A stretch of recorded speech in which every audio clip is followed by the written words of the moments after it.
الحمد لله وحده والصلاة والسلام على من لا نبي بعده. أما بعد فأعوذ بالله من الشيطان الرجيم. بسم الله الرحمن الرحيم. وإن تطع أكثر من في الأرض يضلوك عن سبيل الله إن يتبعون إلا الظن وإن هم إلا يخرصون. وإن تطع أكثر من في الأرض، اگر آپ زمین میں رہنے والے اکثر لوگوں کی بات مانیں گے، یضلوک عن سبیل اللہ، تو یہ آپ کو بھٹکا دیں گے، دور کر دیں گے اللہ رب العالمین کے راستے سے. یتبعون الا الظن، یہ گمان کے علاوہ کسی چیز کی پیروی نہیں کرتے. وَإِنْهُمْ، اور نہیں ہے یہ، الا یخرصون، سوائے اٹکل دعاتے. گزشتہ آیات کی طرح اس آیات مبارکہ میں بھی اللہ رب العالمین نے مشرکین مکہ کی مذمت کو بیان فرمایا ہے.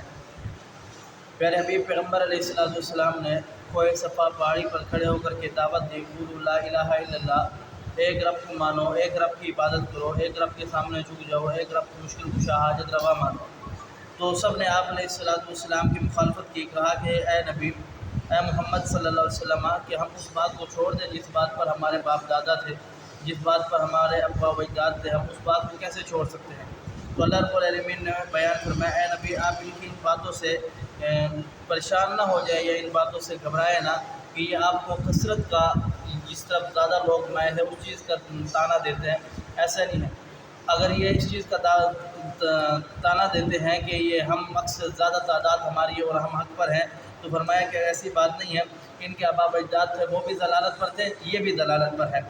جناب ابراہیم علیہ السلام واحد پیغمبر علیہ السلام ابراہیم ہیں، جن کو تمام امتیں ہیں وہ کہتے ہیں کہ ہم ابراہیمی ہیں، یعنی ابراہیم علیہ السلام کی طرف اپنی نسبت کرتے ہیں. اور ابراہیم علیہ السلام وہ نبی تھے، وہ رسول تھے، وہ اللہ رب العالمین کے پیغمبر تھے، جو تنہا اکیلے گھر بار والوں نے چھوڑ دیا، سارے کے سارے لوگوں نے، رشتہ داروں نے، عزیز و اقربا نے، محلے والوں نے، ساروں نے چھوڑ دیا، اس بات کی وجہ سے کہ توحید کا دعوت دیتے تھے، توحید کا پیغام پہنچاتے تھے، توحید کا اعلان کرتے تھے اور توحید کی پرچار کرتے تھے. تو اس بات پر انہوں نے چھوڑ دیا. تو ابراہیم علیہ السلام اکیلے تنہا ہو گئے، یہاں تک کہ انہیں آگ کے اندر پھینکا گیا، گھر سے نکال دیا گیا. تو وہ ابراہیم علیہ السلام اکیلے تھے. اللہ نے انہیں خلیل اللہ کا لقب دیا، یعنی اللہ کا دوست ہے.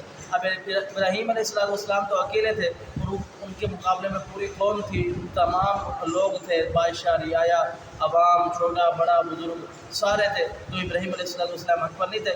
جس طرح ابراہیم علیہ السلام حق پر تھے، اسی طریقے سے آپ بھی حق پر ہیں. قلت و کثرت میں نے نہیں رکھتی، عمل میں نے رکھتا ہے اللہ رب العالمین کی حق. تو اللہ رب العالمین نے بیان فرمایا کہ اے نبی، آپ ان کی کثرت کو دیکھ کر کے ان کی بات کو نہ مانے. پیچھے آپ نے سنا کہ انہوں نے آ کر کے کہا، کچھ آپ ہماری مان لیں، کچھ ہم آپ کی مان لیتے ہیں. ہم بھی تنگ آ گئے ہیں اس روز کے جھگڑے اور لڑائی سے.